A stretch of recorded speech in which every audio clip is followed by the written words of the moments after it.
जय श्री कृष्ण। केम छो बधा यूट्यूब फेमिली मित्रों? मजामां ने मजामां जशो। तो आज આપણે હવે તહેવાર આવી ગયા છે બધા અને આપણે હવે માવાની રેસીપી લઈને આવીએ છીએ। તો આપણે દૂધમાંથી માવો કઈ રીતે બનાવવો ને તે આપણે જોઈ લઈએ। ચાલો રેસીપીમાં બન્યા રહેજો। જો આપણે આજે સરસથી રેસીપીમાં છે ને આપણે એકદમ સરસથી ને દૂધનો માવો ઘરે બનાવવાનો છે। કઈ રીતે બનાવવાનો છે તે આપણે જોઈ લઈએ। અને આપણે માવો પણ દૂધનો કહેવાય છે અને ખોયા પણ કહેવાય છે। તો જો આપણે 1 લીટર સરસથી વધારે ફેટવાળું દૂધ લેવાનું હોય છે। તો આપણે 1 લીટર દૂધ લઈ લીધું છે। ચાલો હવે આપણે આગળની પ્રોસેસ ચાલુ કરી દઈએ। તો જોઈ લો, આપણે એક કડાઈ ગેસ ઉપર એડ કરી દીધી છે અને હવે આપણે એમાં 1 લીટર જે દૂધ લીધું છે ને તેને એડ કરી દઈએ છીએ આ રીતે। જો આપણે સ્ટવ ચાલુ કરી દીધો છે અને આપણે કડાઈમાં દૂધ એડ કરી દીધું છે।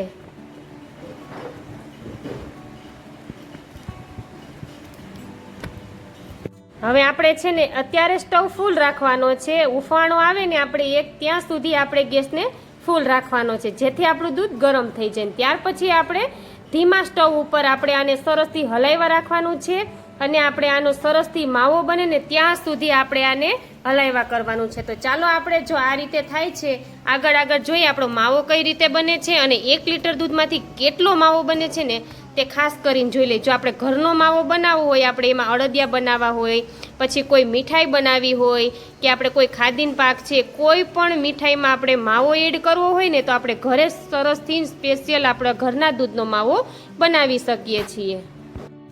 જો આપણા દૂધનો એક ઉફાણો આવી ગયો છે અને હવે છે ને આપણે આને એકદમ ધીમા તાપે આપણે સરસથી હલાવ્યા કરવાનું છે એટલે આપણો માવો બનતો જાય।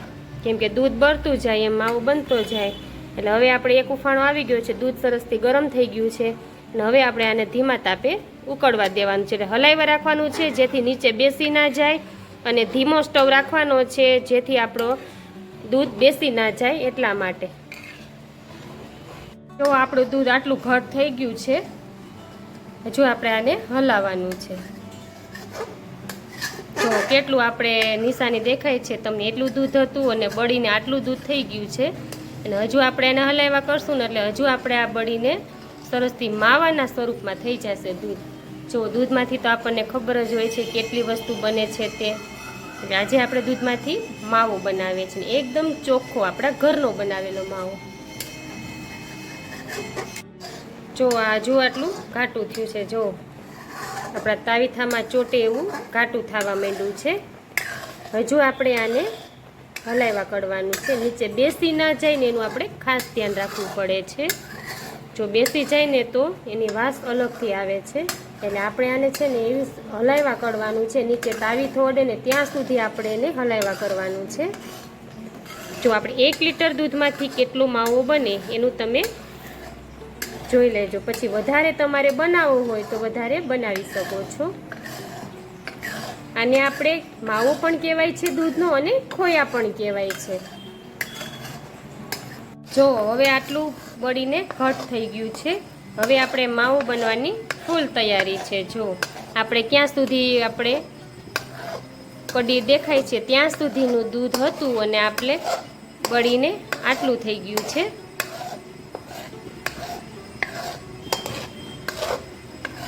તો જો આપણે હજુ એને હલાવીએ છીએ જેથી એકદમ સરસથી આપણે માવો બની જાય અને હવે આપણે ધીમા ગેસે હલાવવાનું છે જેથી નીચે બેસી ના જાય।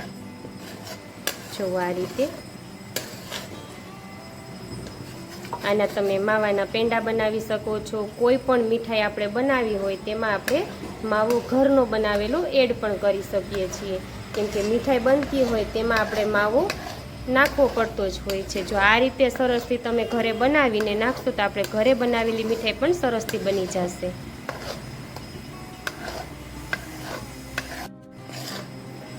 જો આટલું થયું છે હજી, હવે આપણે ફૂલ તૈયારી છે માવો બનવાની। જો હજુ આપણું આટલું ઘટ થઈ ગયું છે, હવે આપણે ફૂલ તૈયારી છે। કમસે કમ આપણે આને 30 મિનિટ થાય છે દૂધમાંથી માવો બનતા 1 લીટરનો, અને જો વધારે હોય તો થોડી વધારે વાર લાગે છે। એટલે જો આ રીતે હજુ આપણો માવો બનવાની થોડી એવી વાર છે.